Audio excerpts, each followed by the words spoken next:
little loud right now. Let's turn it down a little bit. And let's get everything set up. Okay.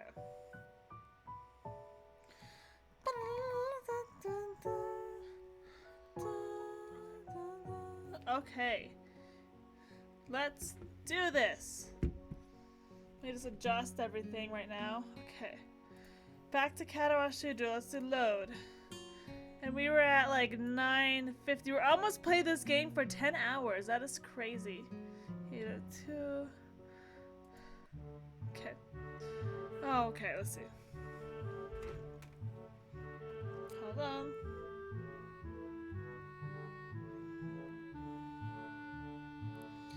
Give me 1 second.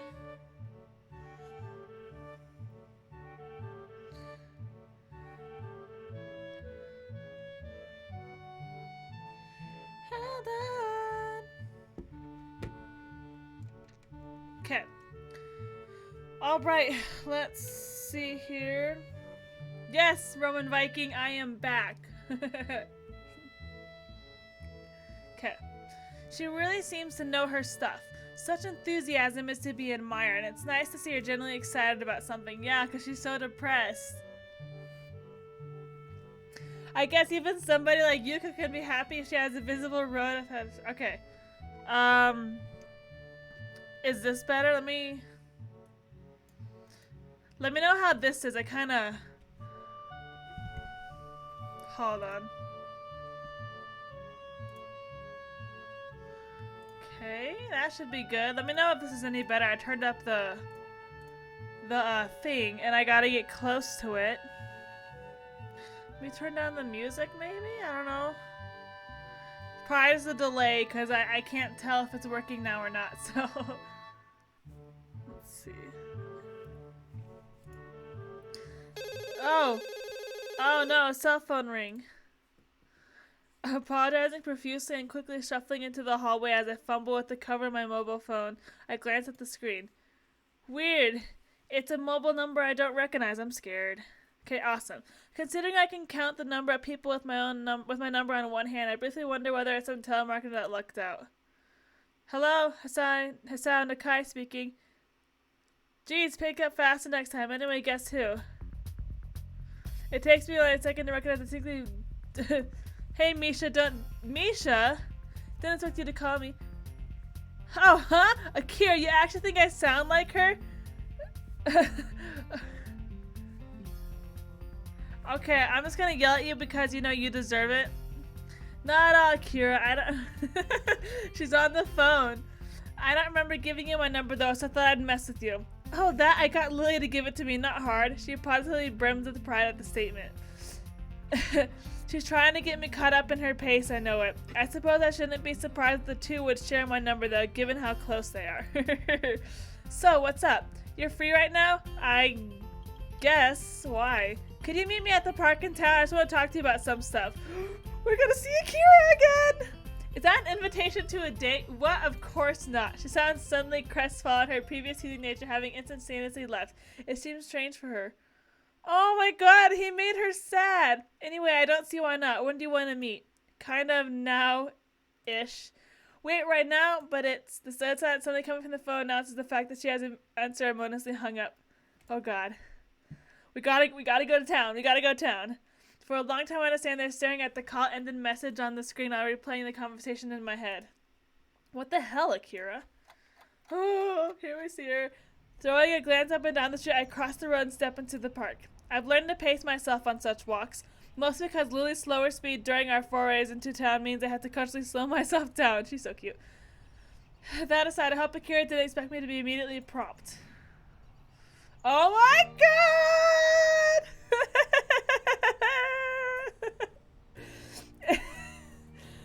It takes only a couple seconds to spot her waiting on a bench with a can of beer. Roman Viking, you gotta look at the screen. What's going on? The look she gives, I walk up lacks any hint of acknowledgement or greeting. What's with the look? I need to have come, you know. I knew you would. You're that kind of person after all. That was beautiful. I lower my brow at her remark as she disposes of the can emptied by the time I arrived and a metallic clatter rings out. Akira takes a seat on the old wooden bench and I follow her lead. She takes another can of beer from beside her and opens it before speaking, taking a large gulp. She seems to really like that stuff. I suppose I'll... Oh my god, I'm choking. Okay, we're good. We're good. Oh god, that hurt. I swear I'm not sick. That hurt in my chest. I suppose I don't need to ask what this is about, or rather who it's about. Oh, she looks so sad. I heard from Lily that you asked about our family. They share more than phone numbers, that's for sure. I'd probably be very worried right now if it weren't for the total lack of malice in her voice. Rather, her tone sounds almost wistful. I know curiosity mostly. I have to admit I never had guessed you two were half Scottish. Akira about to give us some solid advice. She gives a wry chuckle of amusement. I've heard that before, trust me. The small smile falls from her face, her eyes looking ahead distantly. Aside from the occasional elderly couple talking as they slowly walk the meandering paths and the odd aging car, it's pleasantly quiet. I can hear a lot of birds. She didn't tell you everything though, did she? It was pretty brief. Your parents live in Scotland and she hasn't met them since she was 12 and she wants to meet them again. Okay. I'm always surprised how devoted she is to our parents for all the good they did to us. Ooh, she's angry. The way she sounds almost derisive. She gives a small sigh as if to quickly brush the feelings away. Why do you think they left, Hisao? Why do I think they left? From what Lily told me, it was because of work. I guess a pretty decently paying job was involved as well, given the way your parents seem to live. So Lily went to a private school, and that's why she carried herself with the airs and graces of the upper class. Yeah, since the business in Inverness booms, our father decided to move directly to the same city as its headquarters. That's just the conclusion I thought you'd come to, though. You're too good-natured. You don't think they left for their career? I'm sitting here bitching to you about it. What do you think? Yamaku Academy. I've always felt this place is kind of creepy. Like it was an isolated hideaway for those proper society doesn't want to see nor hear. Oh my god!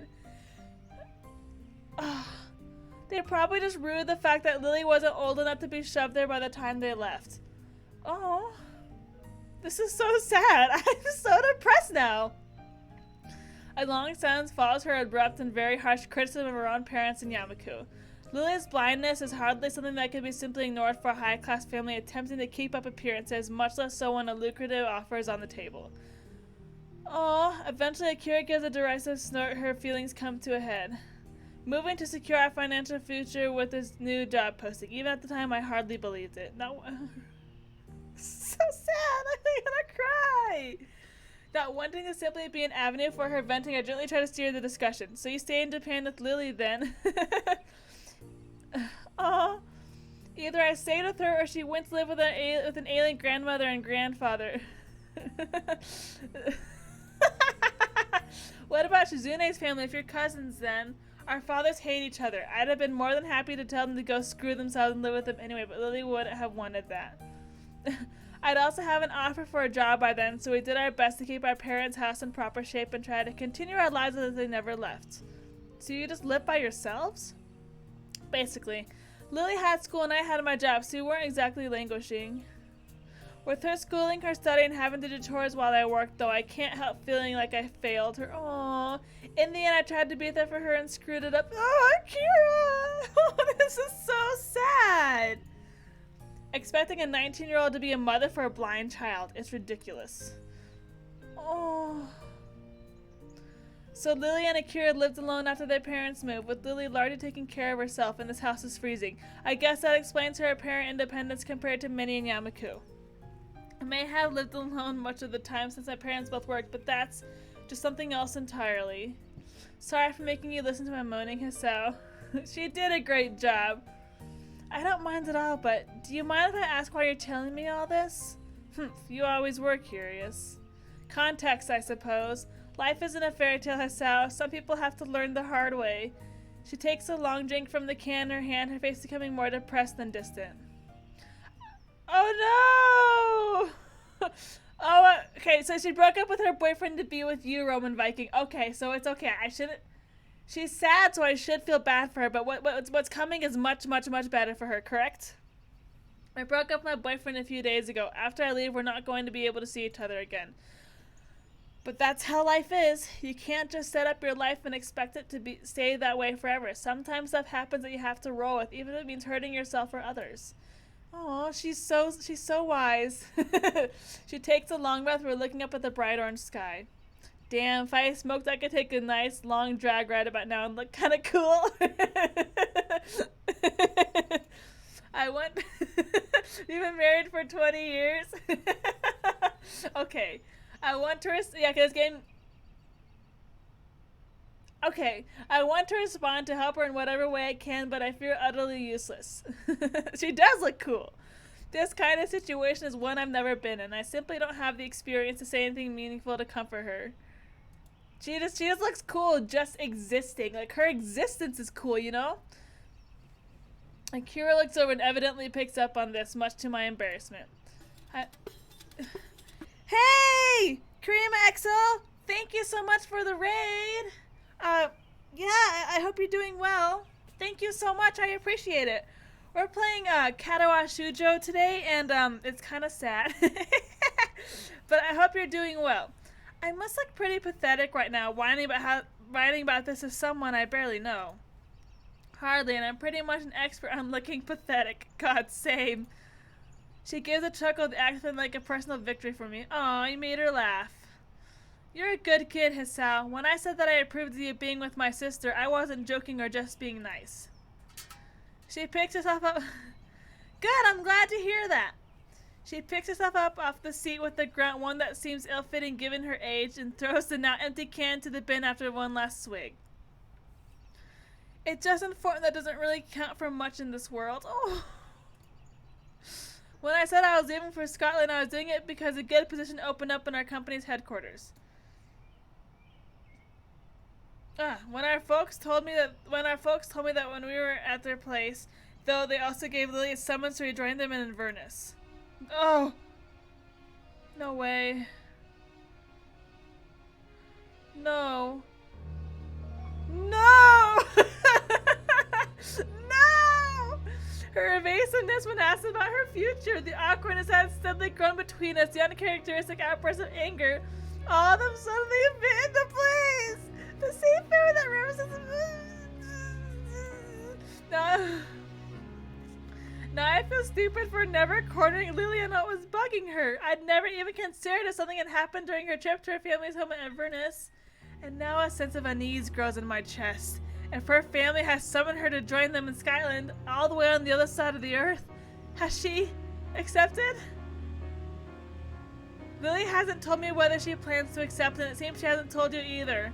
That's why I called you down here to talk, Hisao. Context, huh? Oh, I sit back, my feelings of worry and frustration no doubt written all over my face. Lily is a strong person to Hisao, but she's not infallible. I guess it's my job to worry about her, being her older sister, but I think that you deserve to know. Oh, I understand. You okay? You sound depressed. What? No, I'm just thinking. That's good. Thinking is good. Being rash won't get you anywhere. Akira, you just give solid advice all the time. I love you. She looks at her watch, barely moving her wrist. I've got to go. Will you be okay? No, I won't be okay. I'll be fine. Don't worry. I'll have to talk to Lily about it and get everything sorted out. She gives a smile, but doesn't feel all that genuine or sincere. She really is. I love Akira. She's great. Really, both of us are dancing around the fact that Lily's on the precipice of the biggest decision of her life and trying to take the entire burden on herself. And part of that burden is the matter of our relationship. Cavendish? I love Diana. By the time I look up, Akira's already walking off with her hand held up. For the first time in a long while, I finally have an answer to something. Perhaps not even that. But at least now I have the right question to ask. Will you leave or stay? Will you stay or will you go? Oh my god, guys, this is I'm so upset. I don't want Lily to leave. No! I'm so upset. Oh no, it's raining! Hurry, Lily! I'm moving as fast as I can. I can barely make out Lilly's voice over the deafening pounding of the rain. Even though I dislike pulling her around, the situation calls for it. I turn forward, my free hand over my head in a futile attempt to keep at least my hair dry. My vision seems to be in grayscale. This really is rotten weather for summer, but the last kind of climate I'd want for a date. A pity, I'd even checked the weather forecast beforehand. One of the very few times I'd ever done so, only for it to say that Sunday afternoon would be fine. Looking to Lilly, her shoulders are by now completely drenched, with her right hand holding tightly to mine, her left gripping her retracted cane. The horrid downpour came on just as we were between our destination and Yamaku, so we decided to try rushing the rest of the distance rather than doubling back. You're gonna die, bro. You're gonna die. You're gonna die. That's how this game's gonna end. Entirely unused to running this fast, Lilly using all her concentration just to avoid tripping over. Hasao, do you know where we're going? Even she's reduced to shouting to try and be heard over the combined noise of the wind and rain. The rest of my voice could be drowned out by even heavier bursts of rain. The what? The Shanghai! How far is it? It shouldn't be far now. It doesn't take long before I call her out to her once again. It looks like we're safe. It's just up ahead. I quickly pull up to a stop in front of the familiar exterior, the lantern outside still giving off its reliable glow, and wait for Lily to catch her breath before going in. Ladies first. Oh, yes, exactly. The tiny bell inside rings out when I hold the door open for her, a smile and polite nod being my reward before entering myself. Oh, this song! I'm gonna cry! God, this is so painful! As I step in behind her and wipe my feet, only a quick glance is necessary to notice the distinct lack of activity. The Shanghai doesn't seem to get much in the way of patronage, and today is no different. Only a couple tables are occupied. Summoned by the bells ringing, a most expected person comes to greet us. Aww, welcome to the Shanghai! Yuko looks chipper today. Trying to predict her moods is pretty hard, but it's a nice change from the norm. Hello, Yuko. Hey. Good afternoon, you two. She's so cute. She takes a deep bow, someone taking a bow as she rights herself and gets a better look at us. What happened to you? You both look... Her eyes shift towards the glass of the door behind us. Oh dear. We're inside now, at least. I think that's the most important thing. It's nice and cozy. You're lucky to be working inside today. It has been nice and quiet. I like days like this. Oh, wait, sorry. Is there anything you'd like? French vanilla tea, please. I'll have the same. Right, coming right up.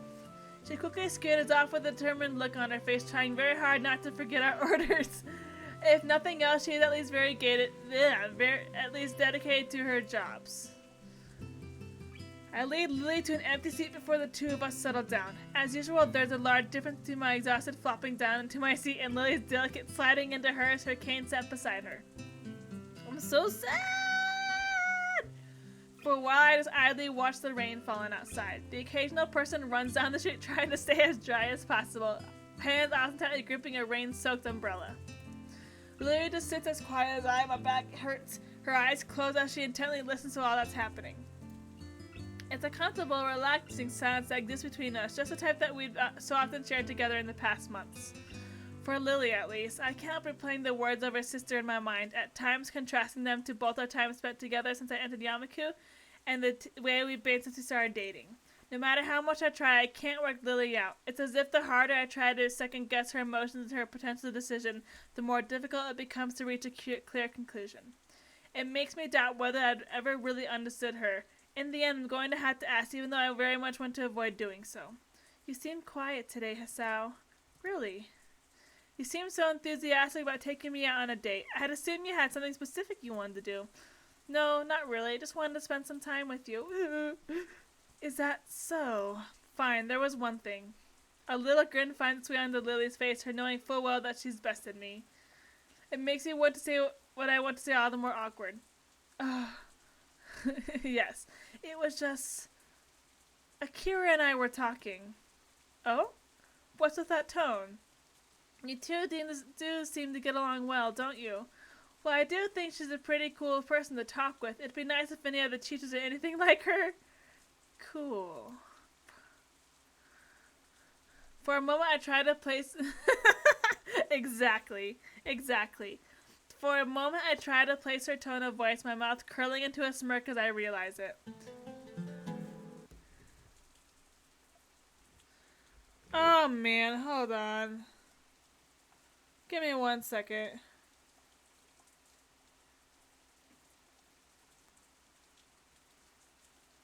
There we go.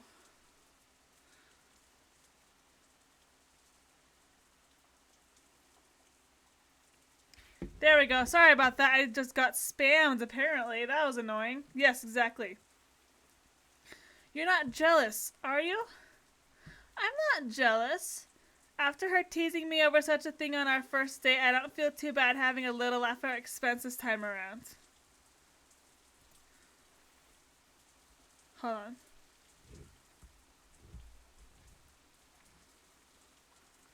Yeah, exactly. You know, that's something about scams. Like, people will fall for that, and it's so sad. Like, why would some random person want to give me this?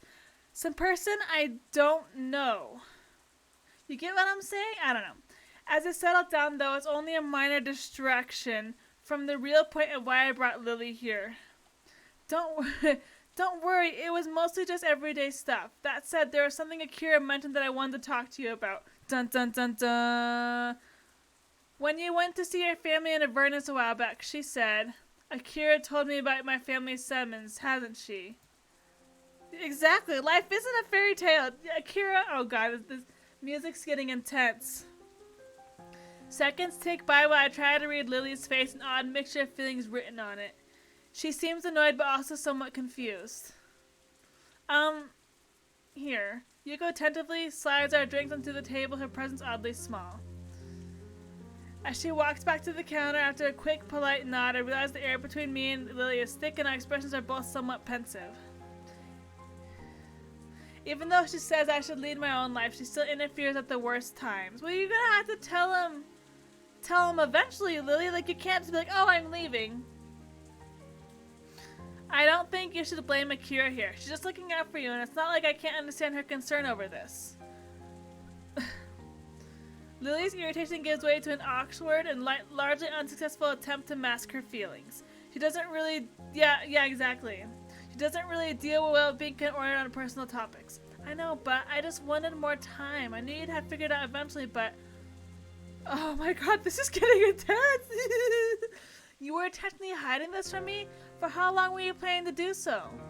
As I said, I simply wanted more time to think it through. I wanted to be sure of my decision before telling you. What did you decide to do in the end? I know I wanted her to say, but an awful feeling refuses to leave my gut. My family does dearly want me to return to them, and Akira will be going as well. Could still teach us a career, whether it be here or there. So, you're going. How long have you known? I already know you were asked when you first went to Scotland about a month ago. Oh my god! Some time. Oh my god. Don't yell. Don't yell. It's gonna make the situation worse. My frustration very nearly boils over. The fact that she's done this affects me more than it should. For her not only to be leaving, but to have been actively hiding her own plans from me. And after seeming for so long to be the one solid pillar of support and reality I can depend on. It feels as if the foundation underneath me is suddenly shifting drastically, much faster than I can adapt to. Right? Perhaps this isn't so much frustration as sheer unease. Lily, I'm sorry. I just wanted to think this through completely. I wasn't trying to take advantage of you, please. I know, Lily, I know. This is just really sudden. I guess this means that once you go, we'll be breaking up? For one of the few times I've seen since I met her, she's generally lost for words. She doesn't look surprised, no doubt because the fact had dawned on her once she became sure of her decision, but rather she appeared generally unsure of how to deal with the situation now that's in front of her. Yeah, long-distance relationships suck. I mean, I love my boyfriend, but, like, they suck. But, you know, it's worth it. We could try pursuing a long-distance relationship. They're getting more and more common these days, after all. Even as she says it, the tone of her voice gives away that she doesn't truly believe what she's saying. Lily is far too fashioned to be able to cope with relationship without any kind of physical presence, and even I am to an extent. All we would... That's, you know, you've got a point there. That's true. Exactly. All we would ever do to each other would be a voice from the other side of the world. In the end, trying to rationalize everything is futile. Any attempts to try and connect what's happening with the future or past just seem to get more difficult the more I concentrate. Those quiet moments when we just walked side by side, the precious time we spent with Hanako and Akira, the casual chatter we had during lunchtimes, the time we made love, the confessions of our feeling to each other. All pointless, all just a fleeting moment in our young lives. We're just two children pretending to be adults, aren't we? A long, long silence hangs in the air between us. The noise of the other patrons drinking and talking only makes the situation feel more strange and disconnected. Lily's face remains low, her dejected expression clouding it. I'm sorry, Hasao. No, angry. A simple apology and no more. She's left entirely without any further response or comment. With a long sigh, I gather what's left of my thoughts and ask the final question I have for her. When will you be going? I'll be leaving with Akira, so it'll be a little less than a week? The beginning of summer holidays? Just a little afterward, yes. Her tone is unusually slow and were you gonna tell him like the second you left? Bye, we're breaking up, I'm never seeing you again? Like, no. No. Her tone is unusually slow and steady, her apologetic and depressed mood all the more written to her face as she tries to hide it in her voice. Bye, I'm going. See ya. In the end, I can't even keep my promise going to Tanabata with her before she leaves. Oh, he looks so sad. Bye, I'm going. See ya, fool. I look down, seeing my face reflected in the by now lukewarm cup of neglected tea sitting in front of me. I really thought I'd left this kind of expression behind.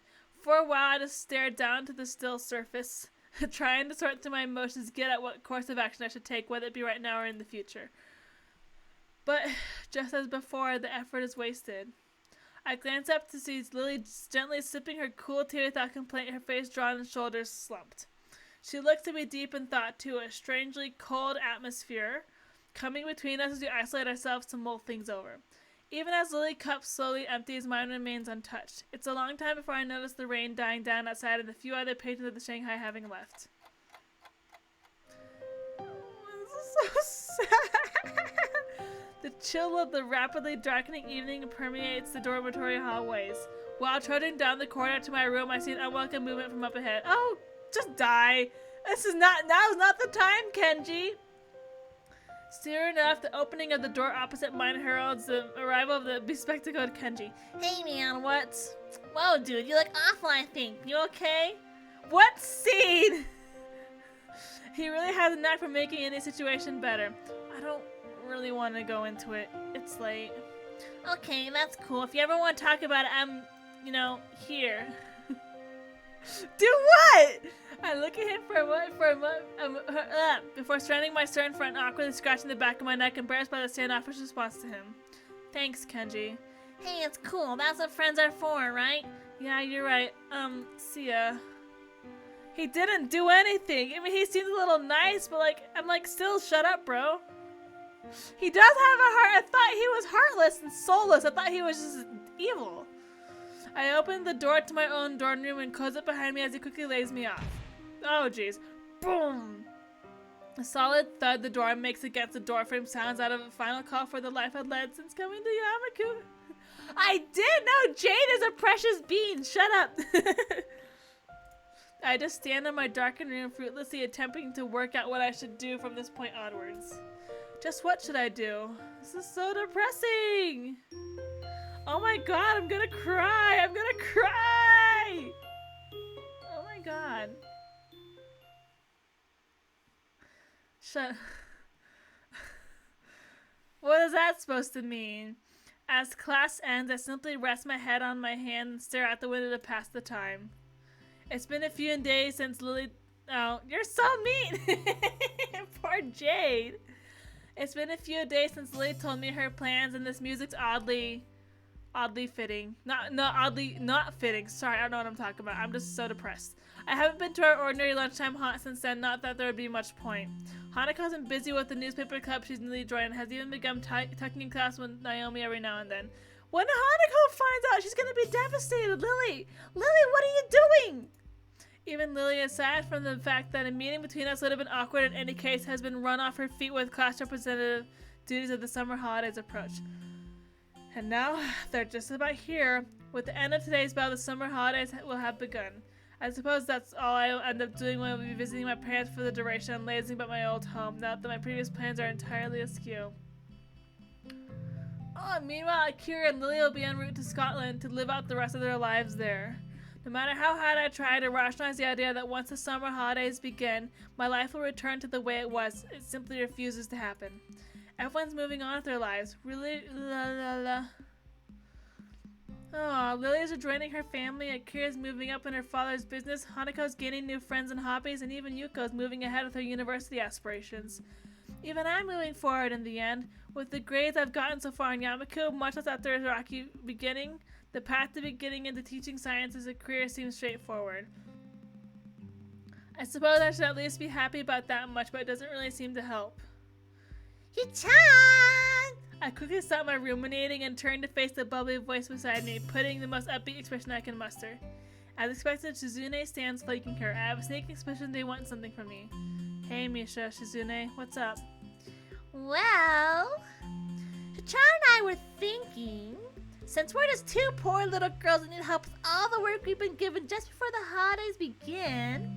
Sure, I can help. But Hichan, we really need... What? I think I broke Misha. Even Shizune raised an eyebrow, her accomplice's shuddering stop in her tracks. So you'll help us, Hichan? I just said I would, didn't I? It's hard like I have anything better to do. Maybe helping them with their work will help take my mind off the situation. Misha seems generally ecstatic with my response, but Shizune's expression is clouded and difficult to read. I finally find myself quickly averting my eyes from her own and almost looks like a face of pity. No doubt it must just be my imagination. What's about to happen? This is hardly the first time I've been in the pseudo council room. Indeed, I've found myself down here often, either to help Lily with class rep work or to sort out one thing or other with the student council itself. Okay, now though it's quite a different place.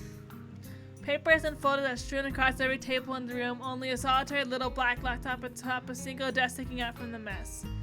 It looks I spit everywhere, jeez. It looks positively ancient, and I guess it's been valiantly serving its task in archiving information for years and years. Look. So, the laptop? So it needs doing, this thing like a lot to do. Oh, that's funny. Shizune's expression becomes determined as she sighs. It's a worrying look. Everything, Hichan? I know what you're talking about now. My worry is well placed. Everything, you say? What's left on the desk is what needs to be done. It all needs to be digitally recorded, which is what the laptop is for. And I'm guessing that I'll be the one doing this?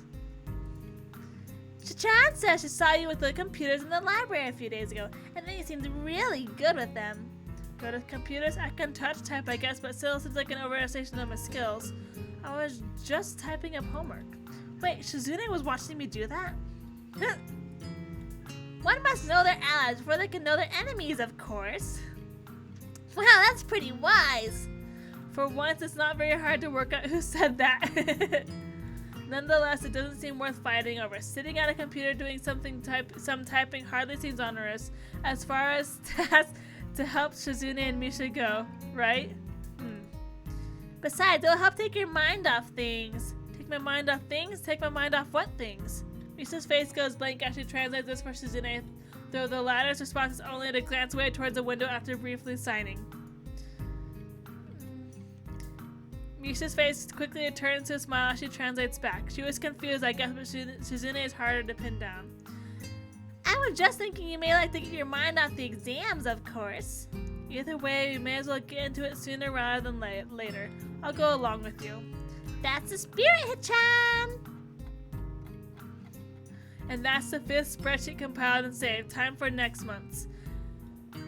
After a little bit of fussing around, we all managed to get a bit more organized, and my back's killing me. Shizune's been gathering up the loose sheets and thankfully sorting them into a neat pile next to me. Meanwhile, Misha's been handling the manual writing work, her girly pink pen leaving its unmistakable mark on paper after paper. Once I got myself into a rhythm, this really wasn't so bad. Shizune and Misha also seemed to be in the swing of things,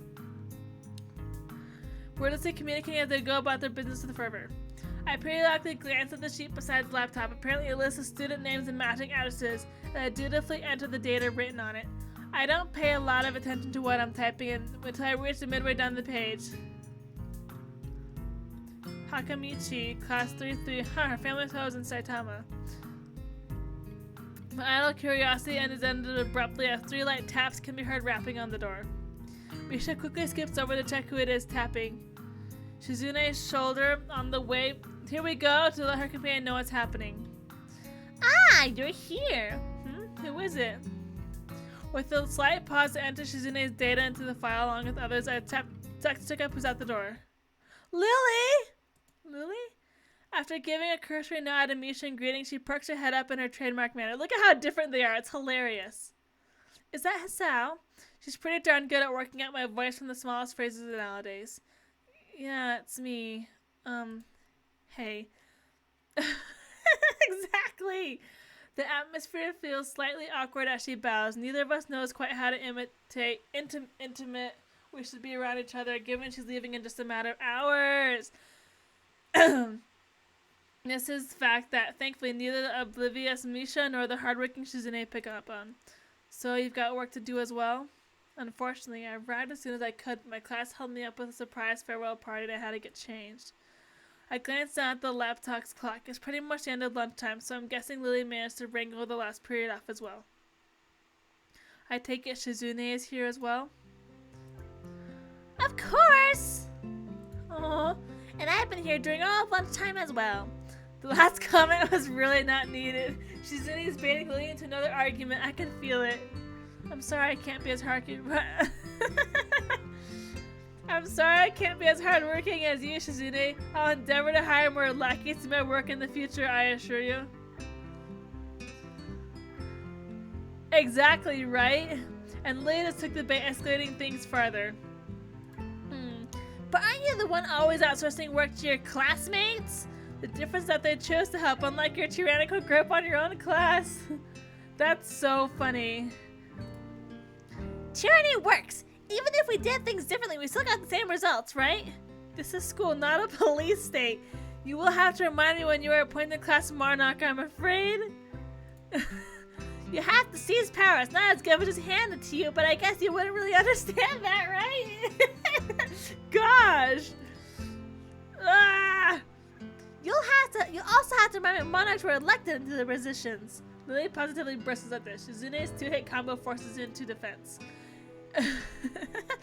Yet, for all your vaunted power, you cannot get one person to help you without forcing him. But Hisao volunteered! He's such a hard worker, he's doing this instead of meaningless socialization, right? Is that so? Hisao? This is bad. I've really ended up between a rock and a hard place. As much as it may pay me to do this, the truth has at least a chance of stopping the argument here and now. It's okay, Lily. They didn't harass me to come or anything.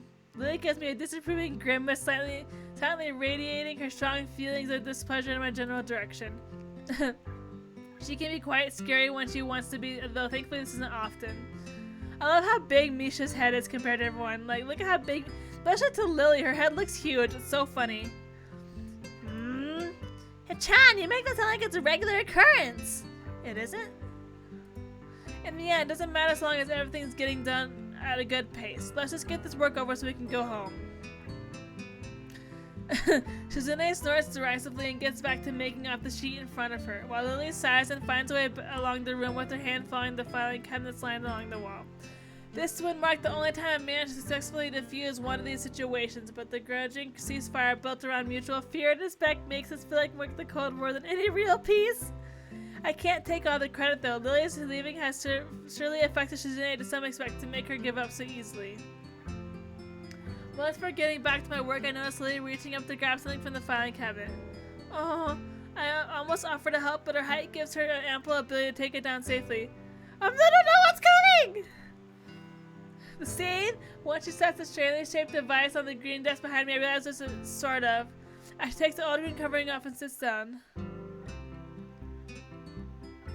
At first glance, it seems to be an old metallic blue typewriter, but it doesn't take me too long to realize it's far from ordinary. It has far fewer keys than expected, and those it shows have no lettering printed on them. Only the shadows cast by the tiny braille dots and then give a hint to the thing's purpose. Blind typewriter? All this? Well, you're not too far off. It's normally called a Perkins brailler, but simply a typewriter for the blind, yes. It presses braille into the page rather than text, which is why it has fewer keys. Huh. That's really neat. He gives a lighthearted grin at my curiosity over it. I'd have to admit this appeals to my sense of novelty. Without further ado, we get back to our allotted task. The loud clunking of the mechanics in Lilly's brailler and the tapping of the laptop's old and weary keyboard quickly fill the room. It's a nice atmosphere, really. Everyone knows what they have to do, and Lilly and I get to sit beside each other and exchange an odd word as we work away. Nostalgic. This is what it feels like. It's pleasant, but it's slightly stained with the knowledge that our time together is nearing its end. Excuse me, Misha? To properly address her, Misha bounces over from the filing cabinet she's peering into, in spite of Lily's lack of sight. For a moment, I think it's strange, but then realize exactly what I do. What's up? I'm scared. Could you ask Shizune where the attendance records for class 32 are? I think they've been moved. Okie dokie! And with that, she flitters off to Shizune, who's working at the table behind us. Oh, the music's getting quiet. Lily's familiarity with the council room and the efficiency with which she works, reminding that she, Misha, and Shizune used to all work together in the student council. Maybe this is a fitting end for her stay in Yamaku, working away just like she used to, surrounded by those she loves and at least liked. I look up, getting taken off guard by Shizune sorting through a drawer rather than Misha. Sure enough, she plucks out a manila folder, entirely blank save where the barely visible bumps on its front, holds it in front of Lily. Lily's hand flits over it to check what it is, her fingers feeling out the dots of braille and confirming it's what she asked for. Thank you, Misha. No reply. No reply, that is save for an odd grin, no smile on Shizune's face. What? What? A couple of seconds pass before Lily clicks that it isn't Misha behind her, but Shizune. Her momentary look of surprise replaced by a slightly bashful smile. For a few moments, the room was all but still and silent. Eventually, though, Shizune strides back to her workstation, Lily begins typing once again. It only lasted a handful of seconds in all. What? And it feels like years of communication were made up for that one last sentence exchange. Oh. I feel like I'm gonna cry, guys. There, finished. I lean my head back and rub my eyes to try and work away their weariness, staring at the small and rather poor screen is taking its toll. I'm gonna cry. I'm like legit going to cry. Excellent timing. The only thing left is to file these away and I'll have workload finished as well. Doesn't she? It's so funny. Good, I can pack up the braille and put it away while you do that. Thank you, Hisao. Misha, are you and Shizune far from being done? Wait. Okay. I look around for the two as I replace the cover over the brailler, only to see them waiting at the door. I guess they must be waiting for us.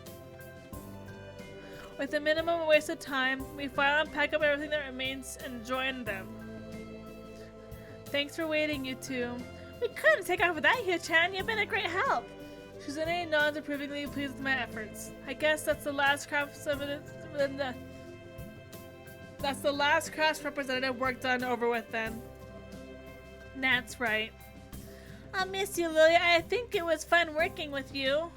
Thank you, Misha. It's been good working with you and Shizune. Quick, Shizune thinks for a moment before formulating her response. It's not that she often communicates without thinking, quite the opposite, but this time it's even more considered than usual.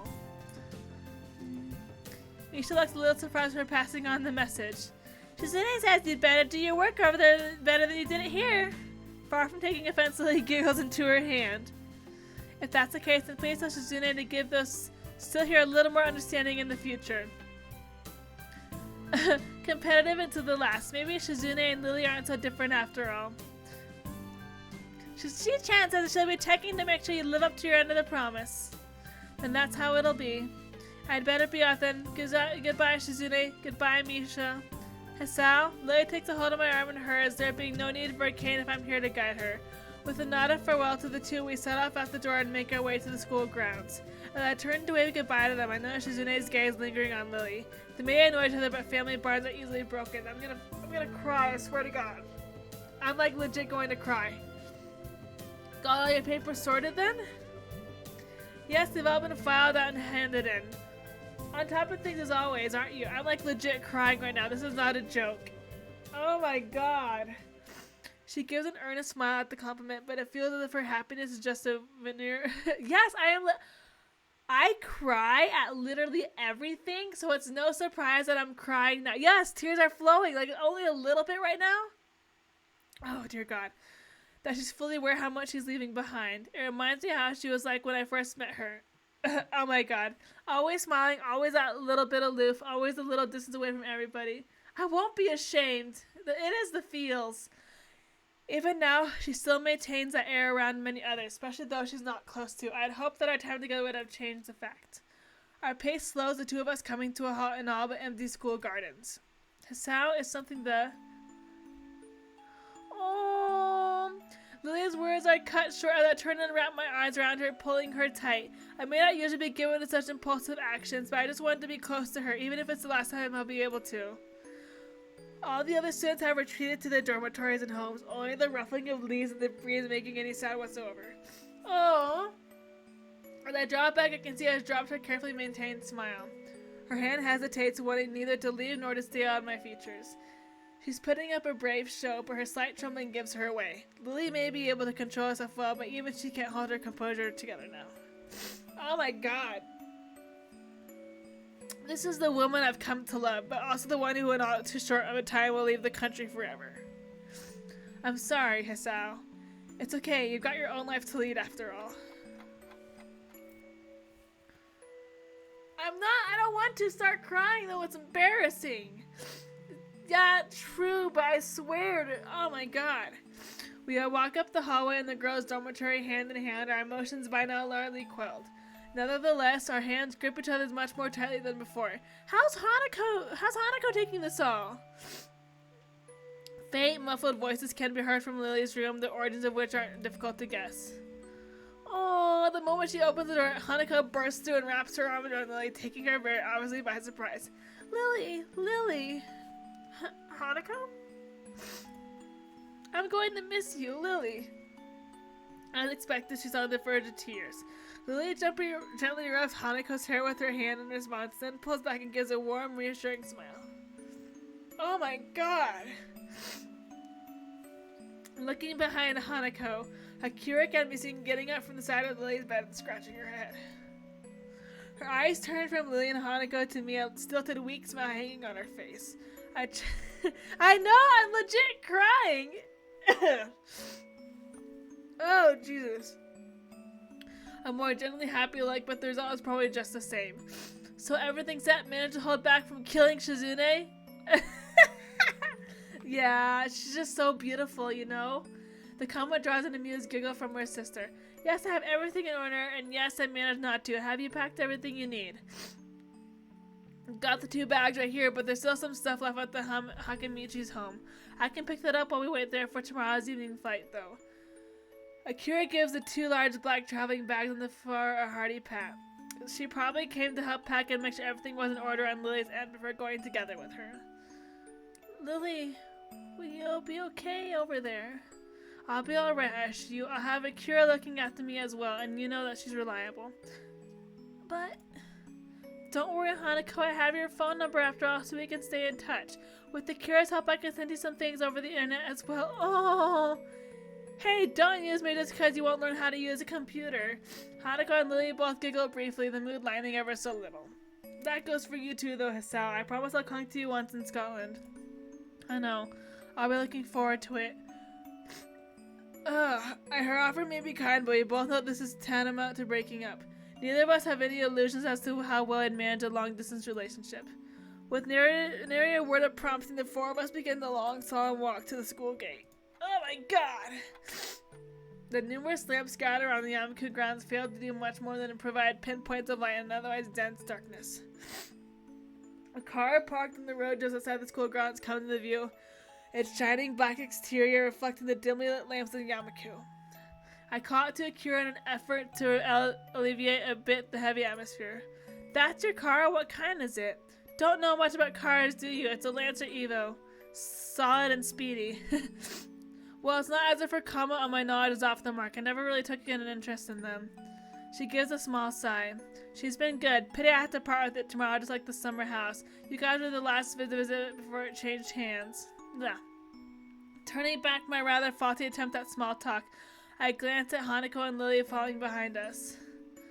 Aww, by rights, Hanako should be leading Lily, but it's rather definitely the other way around as she clings tightly to Lily's arm. It's a depressing sight. I know, it's so sad. So, I guess this is it. Indeed. Although the time for everyone to say their farewells is now, nobody really wants to take the first step. It's as if the longer nobody speaks, the better the chance of them simply not leaving. Lily, do you really have to go? I'm sorry, Hanako. I won't be leaving you forever, though. I can still call you. Hisao will still be here as well. I nod, but Hanako just clutches all the tighter to Lily's arm. After spending so long without calling anyone to call family, it must be excruciating to have to say goodbye to the one person that was closer to a mother as anyone could have been in her life. Oh my god!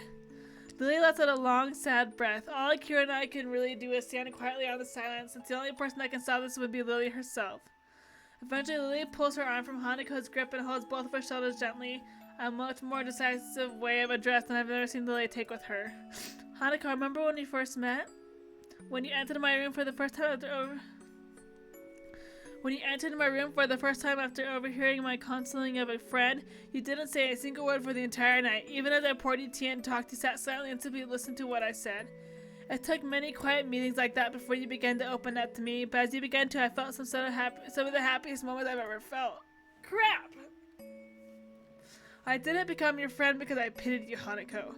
I became your friend because I knew you were hiding not just from me, but from everyone. Holy crap! Ugh! This is painful! Your ambitions, personality, interests, tastes, I didn't know any of them, and neither did anyone else. As you showed yourself to me, though, I began to realize the person you were, and became sure that our meeting was a very special moment. Oh my god! My makeup's all smeared everywhere. But Lily cuts her words short as she brings her hand to Hanako's head and brushes her bangs to the side, gently pressing her lips to Hanako's forehead. Aww! As she pulls her head back, leaving Hanako all but speechless in her eyes, moist, Lily brings a wide smile. I believe you are a very beautiful person, Hanako, and I am certain that you will become a strong and confident woman. I'm sure your makeup is smeared. You are a very dear friend and someone who I love very much. Just like Hisao, I will never forget you for as long as I live. I may be leaving, but you have your own life here to lead. Just as I do, you have your own friends and hobbies and your own hopes after graduation. I want you to devote yourself to them even after I'm not around anymore. Ugh! This is why I think you will be okay. Because you are your own self. Akira just looks like, aw, with your own life. You yourself prove that to me. Hanako lowers her head in embarrassment, but nods as she does so.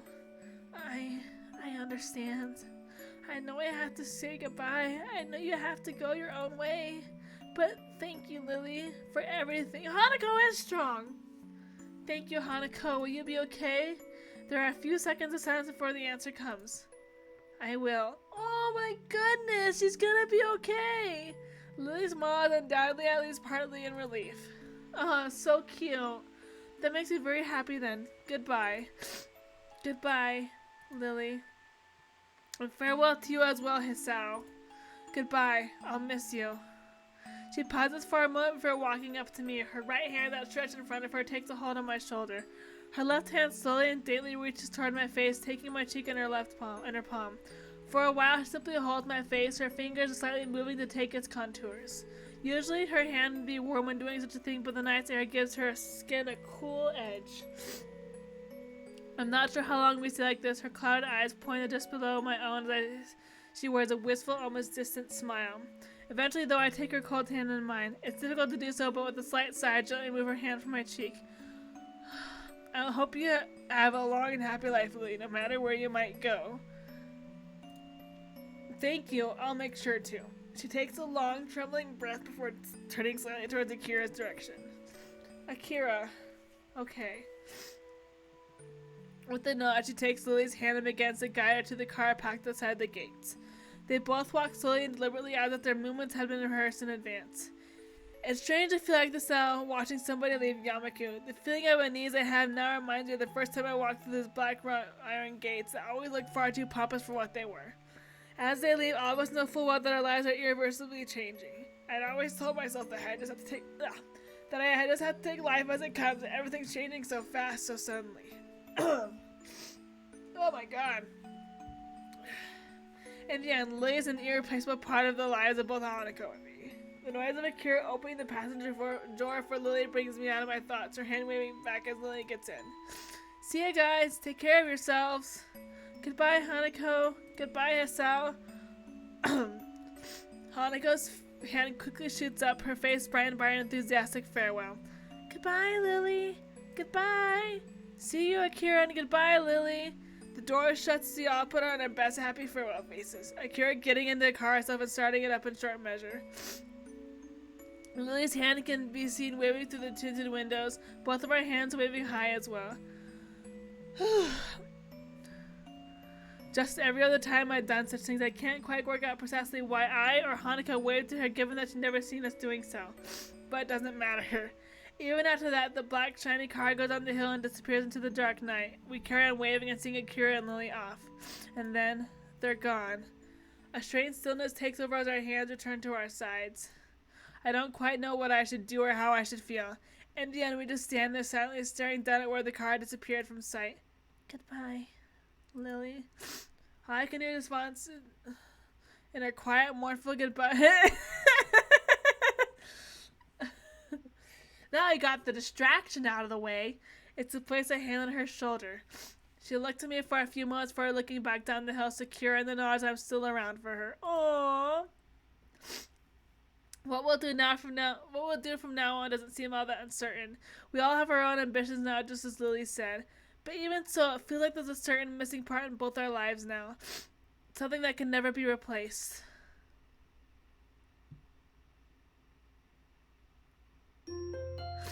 Oh my god.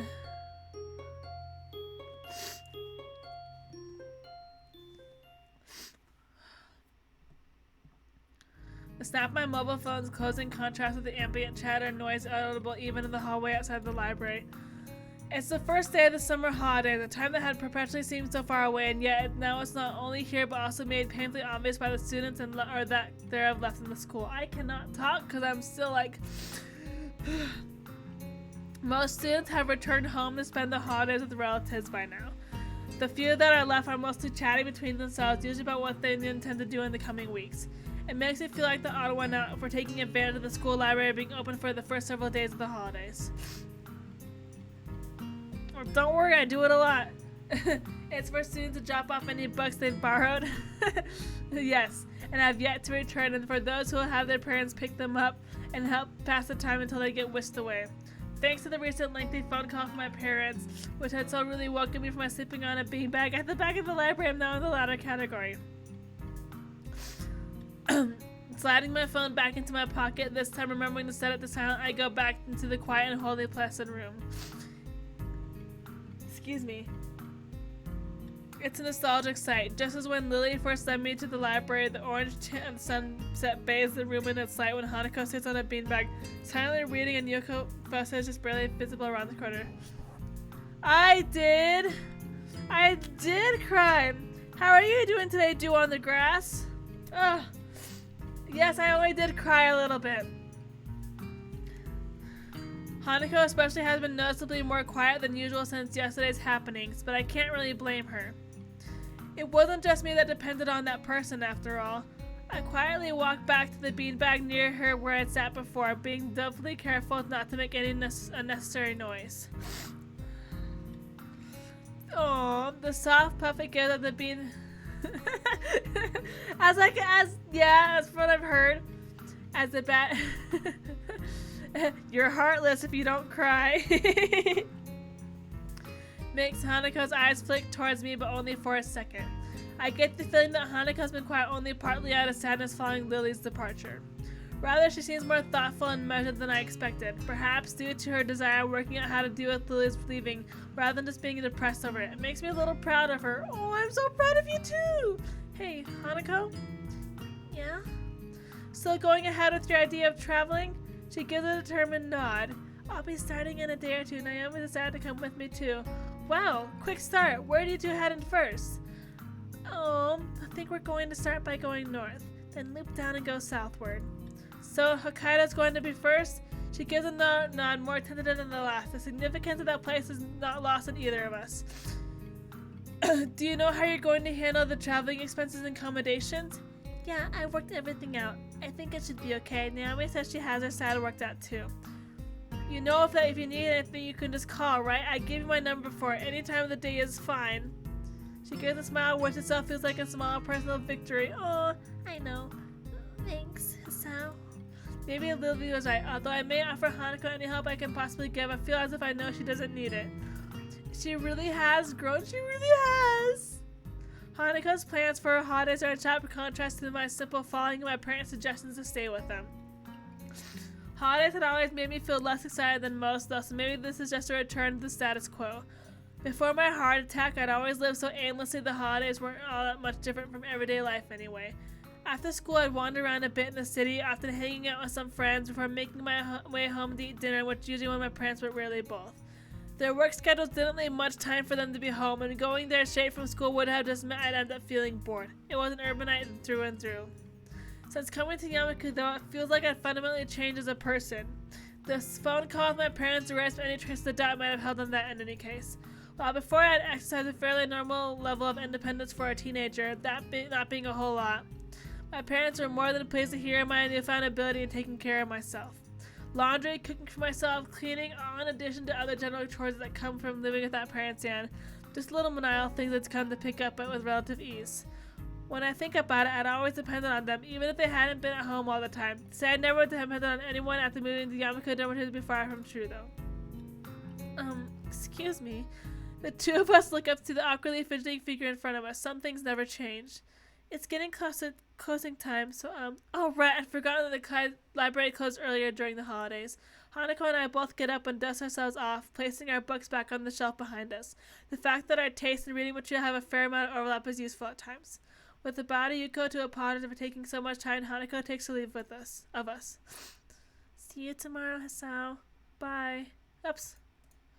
And with that, she walks out of the large wooden aging doors that herald the entrance to the library. She's a quiet person, isn't she? I suppose I should be surprised at a staff member sharing personal opinions like this, but after knowing Yuko for a while, it's largely expected. Our relationship is personal rather than one her acting as an authority figure. Yeah, I think that's just how she is. She's got a lot more confidence in herself these days, though. She really is. I don't know her as well as you do, but I think I agree. It's nice to see her talking to people here. She never used to do that before. Hey, Yuko, you know about LILLY'S leaving, right? She told me herself a few days ago. It must be hard leaving everyone behind like she is. She quietly looks back to me after she says this, probably remembering that I went to her for advice on the relationship between Lilly and me before. Are you going to be okay? That's a difficult question. It's something I'd rather not think about for now, though, given more pressing issues. Something seems off about this whole deal, don't you think? Yuko appears to think for a while, absentmindedly scrunching her face up in a variety of creative ways as she does so. I don't think I really know her well enough to make that kind of judgment. I'm sorry I can't be more help. Nah, that's fine. I'm just sort of thinking aloud.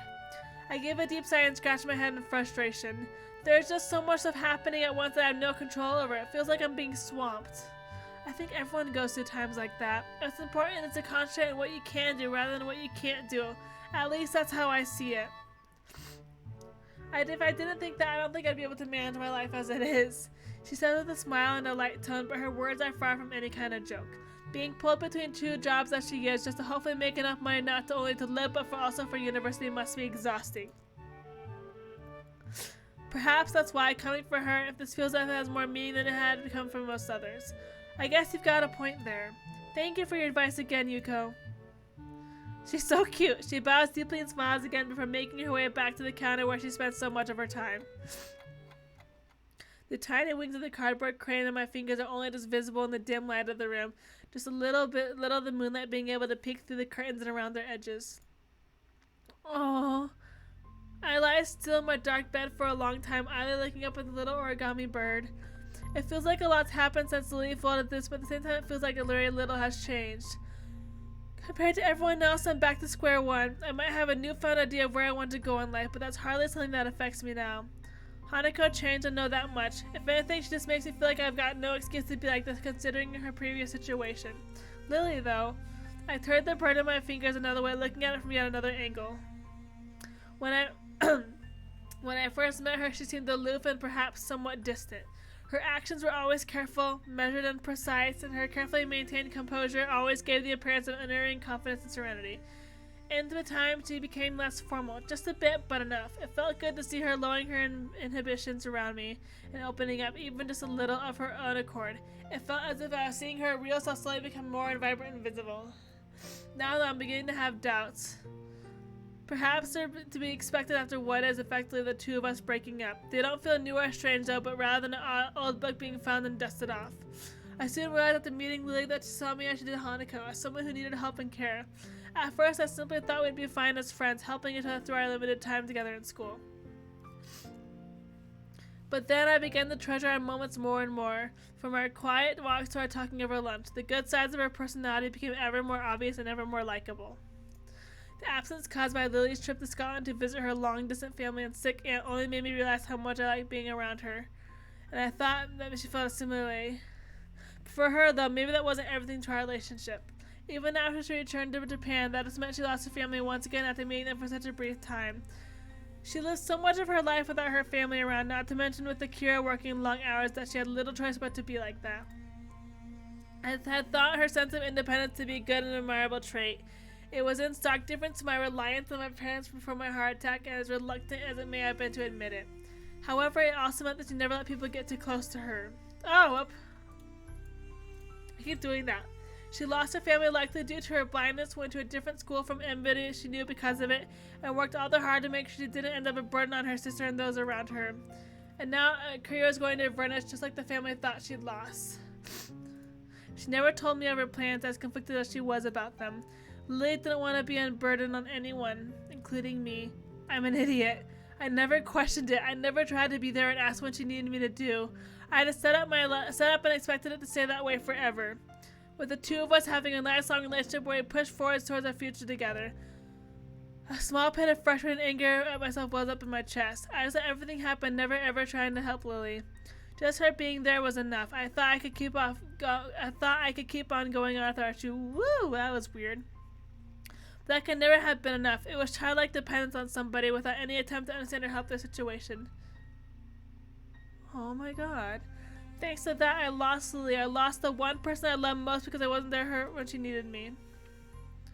With an increasing angry feeling washing over me, I turned over and set the crane back on the desk beside my clock. This place where it has lived since that day she folded it for me. Since that day when she said herself that my burdens needed to be my own. The obnoxious bright red light, the emeralds of my alarm clock shine through the darkness of the room onto my tired eyes. 10 o'clock, evening, curfew will be soon. I wonder. Akira mentioned they'd be leaving this evening. I had no idea exactly where their flight is, but that means there's a chance, however small, that they might not have already left. Adrenaline starts to move through my body as I sit up on my bed and my eyes suddenly wide with possibility. There's no guarantee they haven't left. Indeed, it's more likely they already have, but there's also a chance they haven't, however small it may be. Just as once, just as I have said before. Oh God. I stand up and rush over to my cabinet, throwing on some codes as fast as I can and signing them on in quick succession. Yeah, each second that goes by is a second that I can't regain, a second that may mean the difference between catching them and losing them forever. Even if I fail, I have to try. I can't let her leave everything behind without even trying to stop her, without just once being there for her. With the last of my hopes slipped on, I hastily grabbed the phone off my desk. Luckily, the number for our local taxi company is still in my call history. A gruff, enthusiastic voice announces the name of the company, which I paced around the room. It takes some effort to slow down my voice and keep it clear over the phone. A chilly night air sweeps against me as I open the dormitory door, but nevertheless I keep up my brisk speed as I half-jog, half-run out of the school gates. Don't die, bro! I may not be curfew just yet, but it's precariously close. If there was a guard around, they'd no doubt have some questions for me, but it looks like I managed to come out just before they arrive or they're around the corner. My pace picks up as I make my way through the school gardens, our nighttime allure all but lost when I begin to run to the school gate. You're gonna die! The lamps of the courtyard, dim as they are, provide just enough illumination to light the way and prevent me from tripping over. The buildings themselves take on a rustic, almost antique-looking edge when I glance at them. Looking back, it seems strange that they once appeared so dark and looming to me. Now they just look to be somewhat anachronistic school buildings, the same as any other bars their age. Leaving the gates behind me, I pull up to stop just before the taxi. Parked as Akira's car had been its gaudy and brightly lit sign looks out of place in the quiet country backdrop. Oh my god. I impatiently squeeze myself through the door, giving the driver the address for where the two should hopefully be staying. By the time the taxi pulls up after its trip at madly casual speed, it's well and truly deep into the night. The house is truly enormous, its sheer size much larger than I had expected, and ominously still. Fearing the worst, I asked the driver to stay in just in case my efforts are for naught. A single press on the fancy intercom system outside the gate produces a short electronic melody on the otherwise silent road. It's not long before a somewhat deep, gruff voice can be heard from it. This is the Hanakamichi residence. Please state your name and why you're bothering us this late. I press on despite inwardly wincing at the reasonable knowing it's audible in his voice. It's Hasao Nakai. I was hoping to meet Lily or Akira if they're still here. Surprised I managed to summon quite some energy to my voice, enough to make the other side of the intercom silent. A few seconds pass just before I press the button again, ask what's going on. A light turns on outside the front door. I strain my eyes to try and make out who is coming through, but as he becomes past the light, his identity comes here. Oh, his face is typically placid and motionless as he saunters up to the gate. He's still childlike in his manner and despite his demeanor, but the press of a few buttons from behind the fence, the gate slowly opens. Hasao, what are you doing here? I think this is the most emotion I've ever heard from his voice, not that I would be hard to reach that mark. Akira told me that she and Lily would be staying here before they left for their flight. I needed to talk to Lily just one last time. Are they still here? The look on his face says everything. I failed. I was too late. The one time I actually did that quickly and... Actually, it's possible. What? What is it? He's depicted... Taking it back from my fur, but I can't help at this point. Oh, they left not long ago, only a few minutes before you arrived, in fact. If you go straight to the airport, you might be able to... Hasao! I love this kid. I drive back towards the waiting taxi, grabbing what little money is left in my pocket as I go. Thanks, Hadakai. With that, I take a seat and order a short park up for my destination. The taxi driver was like, what are you doing? Then my chest beats wildly as I tear down the street, my body twisting this way and that to slip between the pedestrians walking back and forth beside me. With the road solidly blocked by taxis and other cars dropping off passengers and picking up others in the time they have to wait, we ended up to stop almost a block away. But that's in the past now. What matters is reaching Lily. One foot hits the ground, the other quickly falling without the slightest thought, as if my legs have taken on a life of their own, and all my mind can do is concentrate on the few ahead of me. Don't die, bro! Just one glimpse of that long hair of hers, that long yellow hair that was the same color as the wheat that stretched as far as the eye could see. In the end, I depended on Lily, just as Hanako did. Even after we started going out, I still didn't feel like I never really let herself depend on me. Woo! My god, I'm talking way too fast. Except for one moment. That one moment where we held each other tightly on that bright yellow field. And that time she must have feared losing me just as she did everyone else. That's why, just this once, the night air erupts around me, draining every last remnant of warmth out of my body, to the extent that it feels more like midwinter than a summer night. My fingers, my feet, my hands and feet, they're all increasingly cold. You're gonna die, bro. The sound of the passing crowds are reduced to no more than a background hum, while the sound of my shoes hitting the pavement echoes loudly. Every step surging towards the person I have to catch. Ugh. Forced by my chest tightening in response to the cold of the night, I rest an arm over to try and settle it down. Oh god! When the airport comes into view, though, I realize this feeling is what I felt before. Not now. Of all times for this, please not now. I take a gulp and soldier on regardless, pushing my body as far as I can go. Sweat pours off of me as I hurtle forward, my shoulder hitting someone's side and my mind suddenly floating with emotions and memories. I continue on without an apology. I have to keep moving now. If I stop, I'm not sure I could begin again. Even if I could, it would be obviously not if I'm not in time. I hit another person, then another, offering little resistance to getting bounced about. My feet feel numb. My arms are losing all feeling. My chest forcing me to hunch over, awkwardly tightening ever more. Oh my god! That afternoon, the afternoon in the snow, that time of my life irreversibly changed. Images of Wanako, that damn letter flashed over and over in my mind. The first time I'd lost thanks to my condition. I can't let that happen again. I don't care what happens to me anymore. I just need to see her one last time. There! Oh! A silver of yellow and white comes into view with some distance down the road. her silhouetted by the lights emanating from the airport entrance. Lily! Lily! Lily, stop! Please, Lily! Come on, Lily, I know you're hearing from your... Gah! My view suddenly spins out of control and ends up... I know, like, it's like, yeah! My body haphazardly sprawled after hitting someone and stumbling over. Before I can assess the damage, unbelievable change. Oh my god, that's so bad. All my thoughts are blinked the curl and frantically crunched in my chest.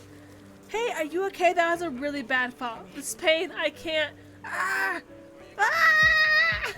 Any sharp knot could do me in. Any overexertion. I thought I could overcome my limits this once. Something's wrong with him. What's the matter?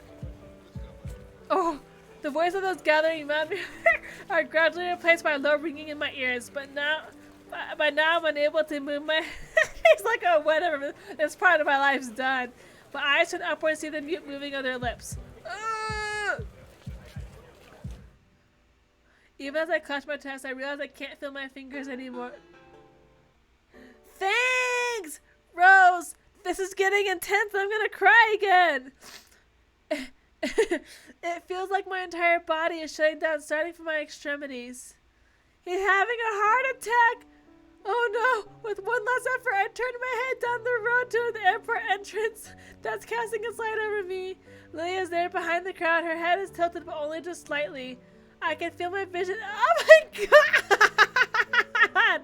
And I try to yell out, but nothing emerges from my mouth despite my best efforts. Slowly but surely, my vision begins to block out the scenes before me. So, this is how it ends. I failed. I was so close, so very close, but at that very last moment, my condition seized my chance at new life and dragged me back. Now I'm going to die, sprawled out as meters from an airport with a crowd of babbling people surrounding me, and with Lily leaving for Scotland just a little distance ahead. Lily, that last word exceeded just the last of my energy. The world falls into a deep and inescapable blackness, but every muscle in my body shuts down. I'm sorry, Lily. I was too late.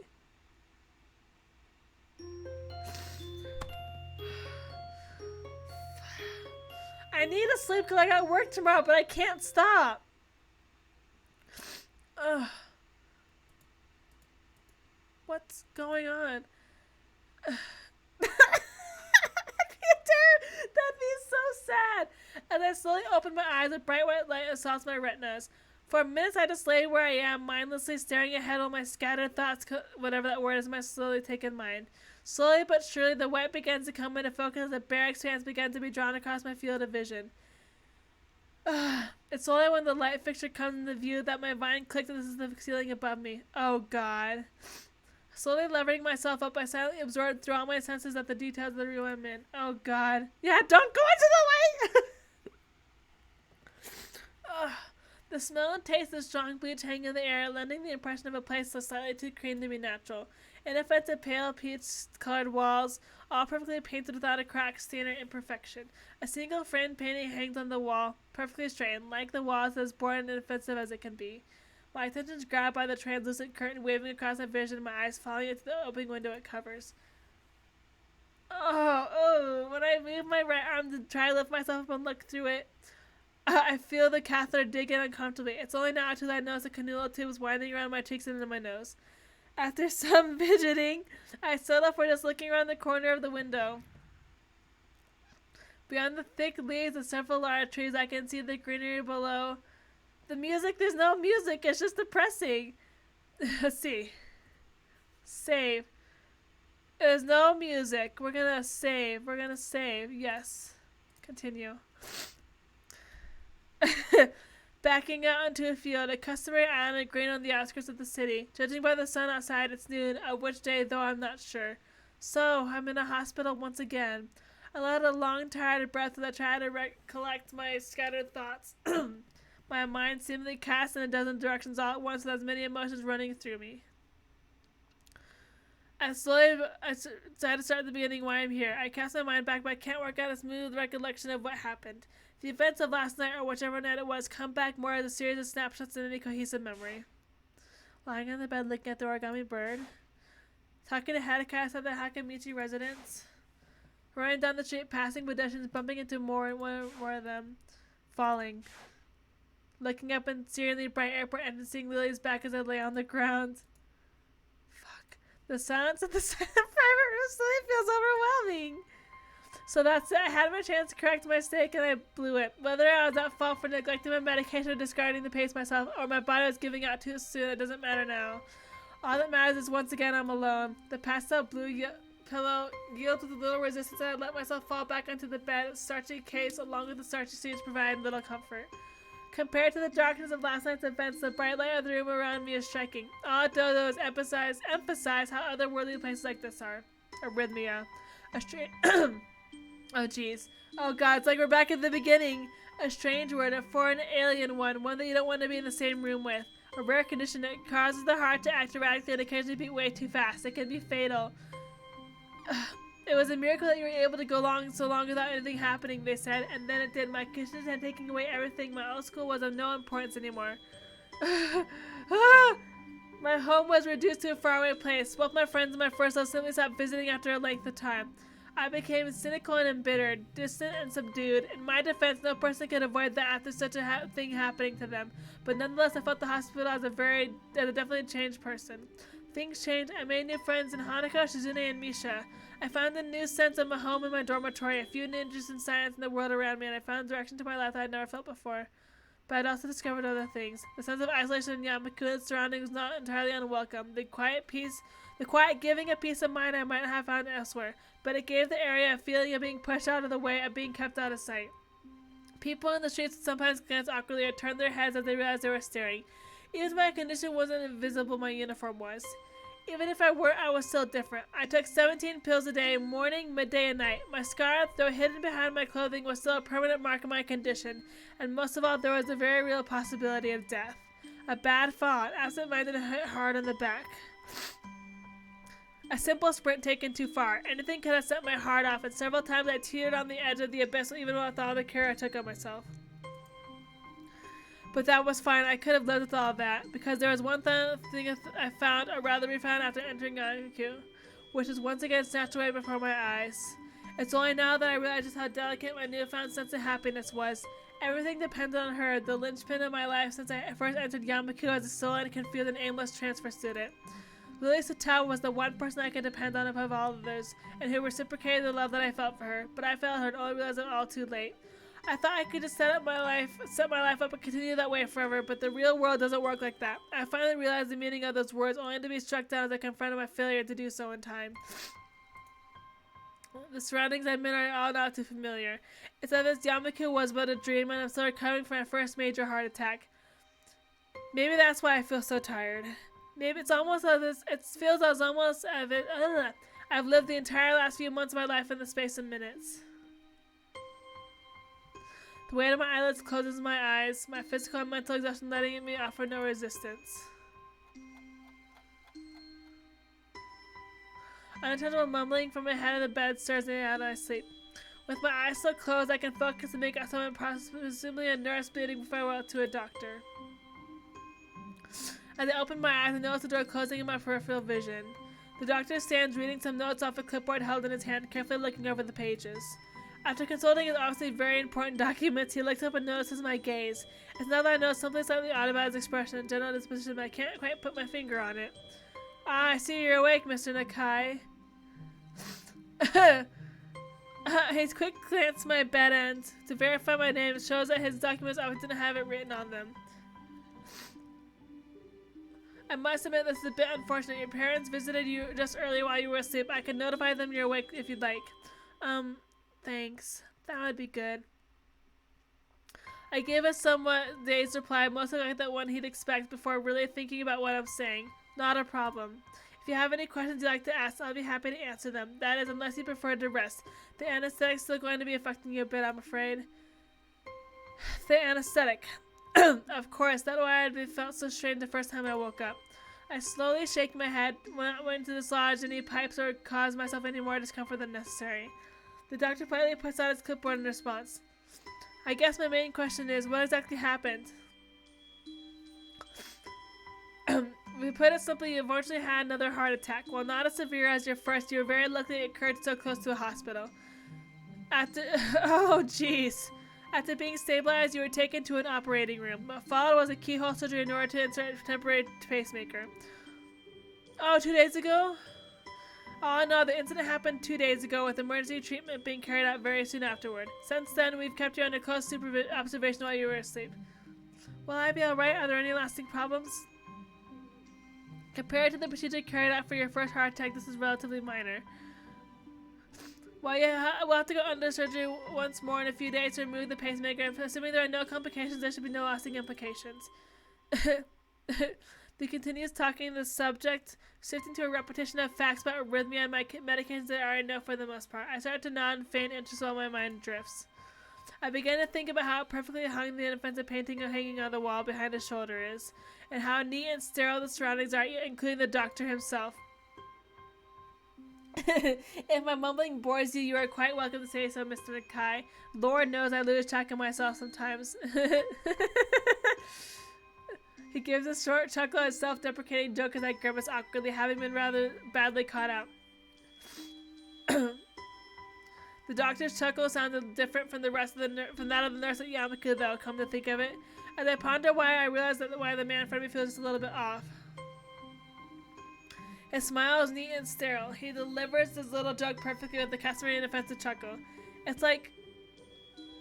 Oh jeez. It's like rather than talking to the man whose name is neatly printed on the name tag pinned to his lab coat, I'm merely interacting with an actor reading off a pre-rehearsed script. Every action had been choreographed beforehand. I suppose he has to be this way though, being a doctor. He has to keep his neat and sterile smile attached to the girl with cancer slowly spreading through her body, while reassuring the woman who'll surely die from childbirth and every other terminally and critically ill patient. That's just depressing! That little bit of distance, that little bit of aloofness. It makes me wonder if I've been too harsh, especially considering it's a disposition far from being adopted only by people in his profession. After all, the one I love kept that same distance from others herself.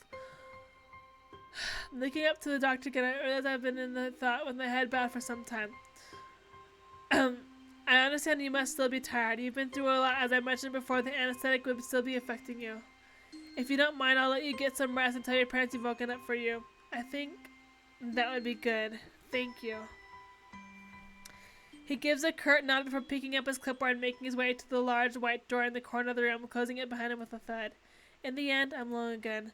Lily's gone, Akira's gone, Hanako would be traveling, and even my parents have already left the hospital.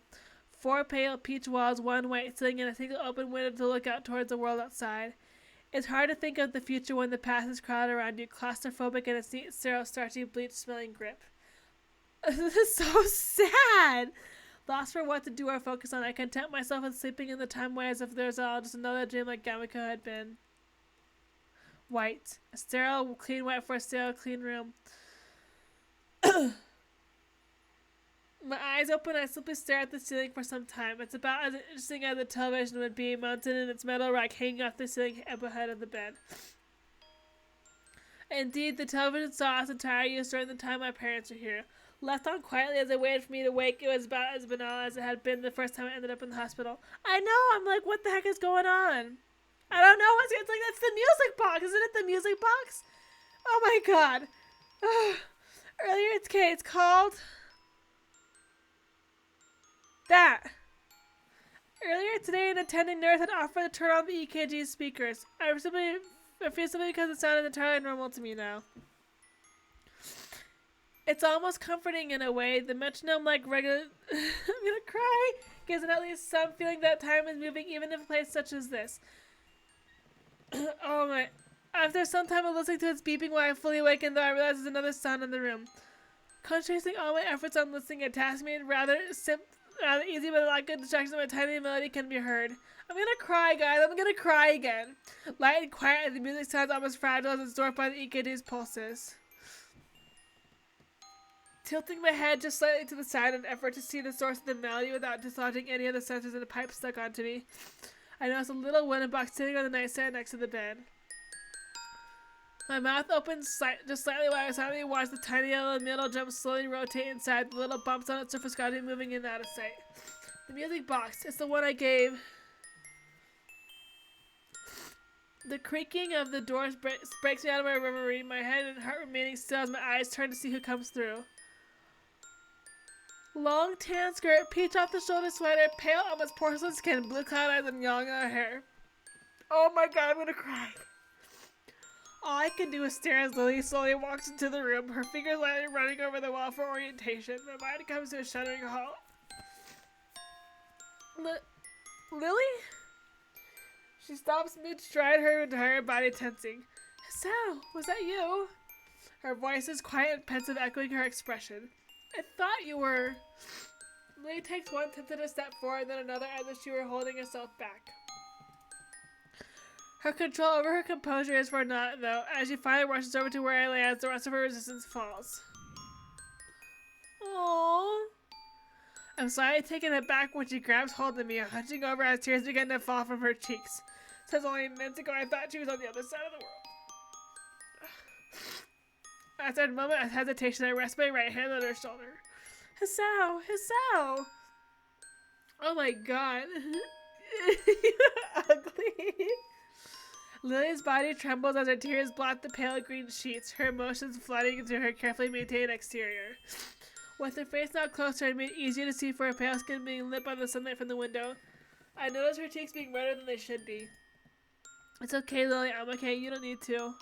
She rides off quickly, her quietly and forcefully stifled by both sadness and stubbornness remaining in her moistened eyes. Her prideful nature, always having been something to contend with, takes me off guard. Stop telling me not to worry about you, Hisao. Just this once. Let me cry. I'm caught speechless. She waits for a response, but her composure breaks again after a handful of seconds. I swallow hard, trying to settle my own emotions while she weeps onto my bed, a strange mixture of release and depression welling up. Lily's here. She's really here. If I couldn't feel her skin under my hand, I'd hardly believe my own eyes. My efforts weren't for nothing. My body's attempt to take away everything that was important to me once again has been foiled.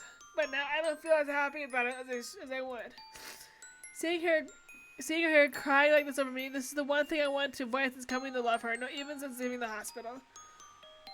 I'm sorry, Lily. It's my fault I'm here. I shouldn't have tried to push myself so far. I give a self-deprecating snort. After months of keeping myself together so nobody worry over me, I did something like this. I guess I'm pretty dumb. With a couple of sniffs and long breath, Lily managed to pull herself together and calm down a little, and I'm gonna save real fast again.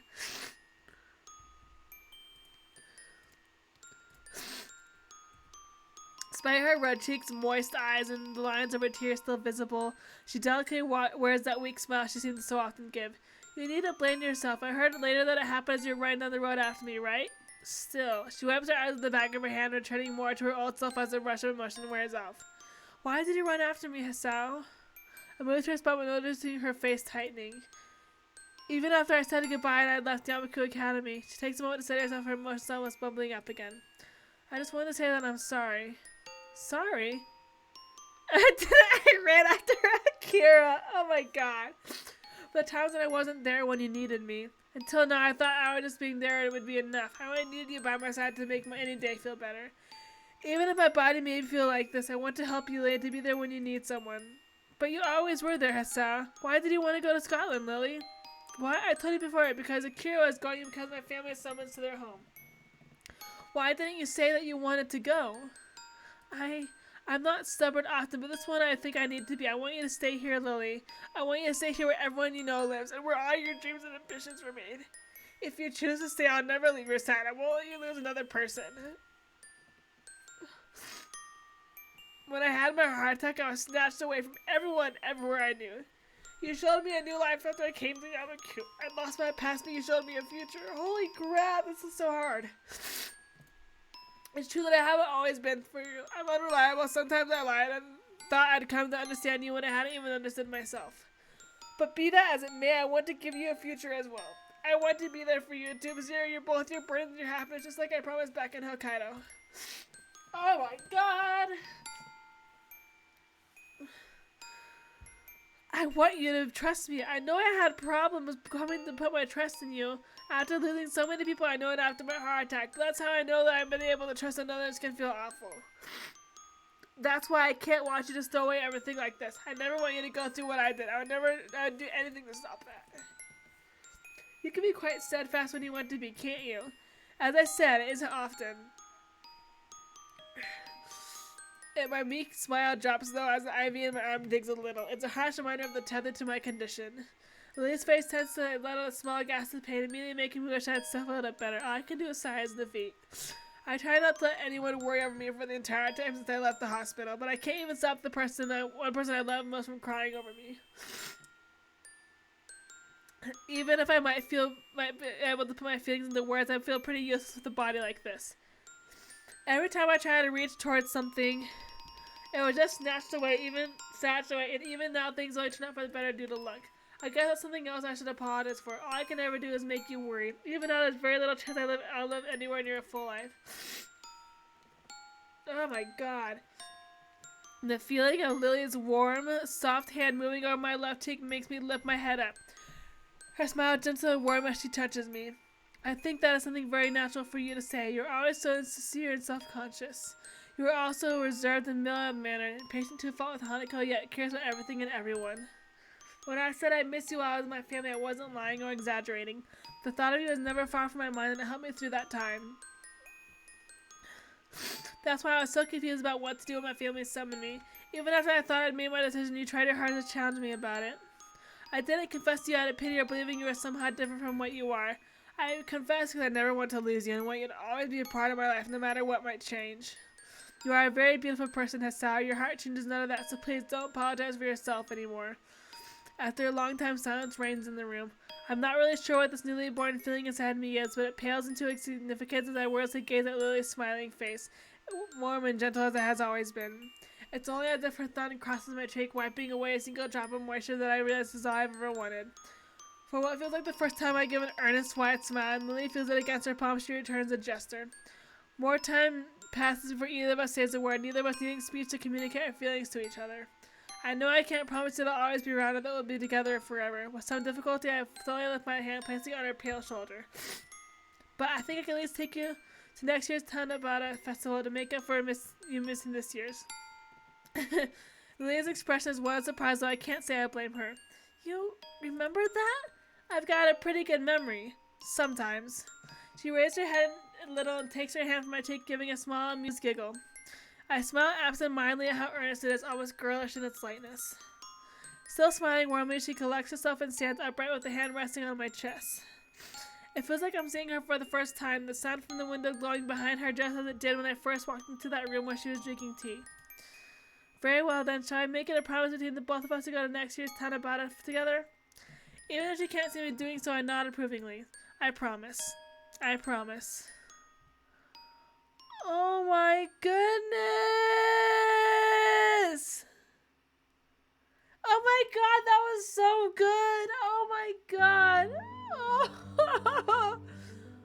Wait, what? It's not over? It's not over? It's not over?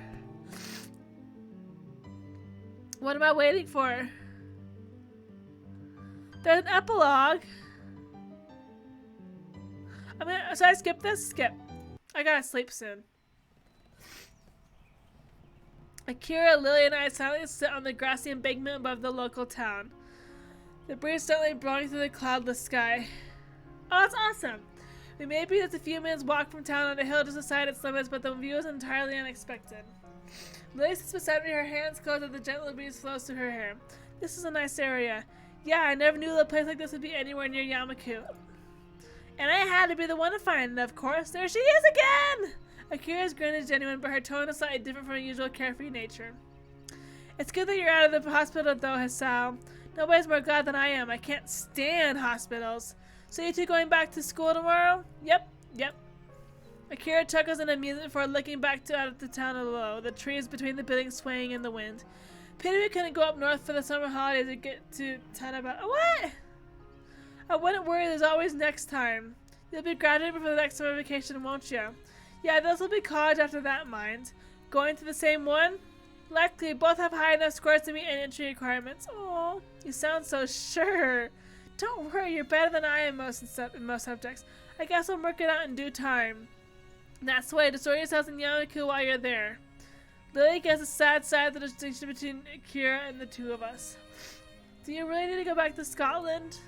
Yeah, the folks are already off my blood as it is. You weren't meant to stay this long? She gives her trademark wide grin. Setting my boyfriend up with my passport took some time. Her boyfriend? You're taking him with you? You mean you? just for a while at first. He's surprisingly worldly guy, so I think he'll do just fine.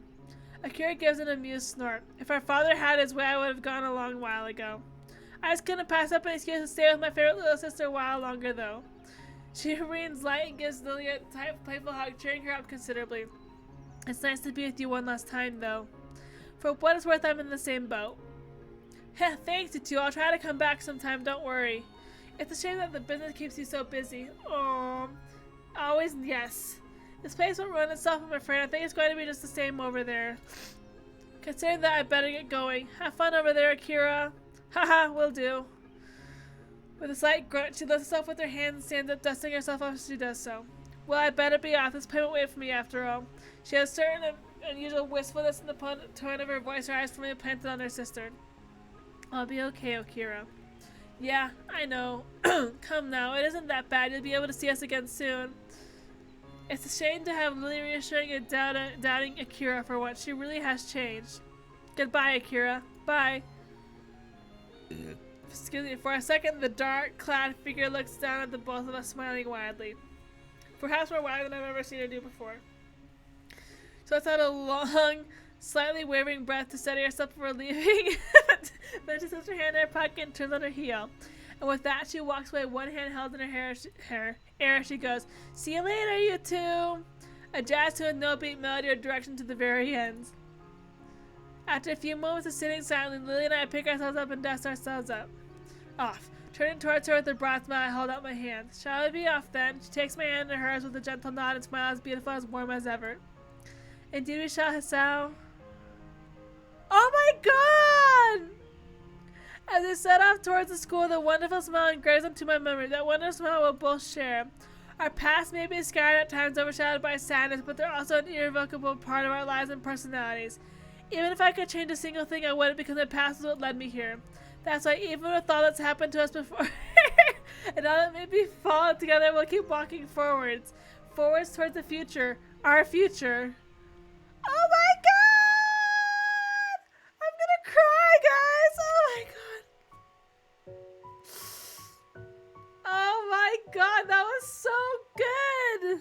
Oh my god, I finished one of the routes! Okay, y'all.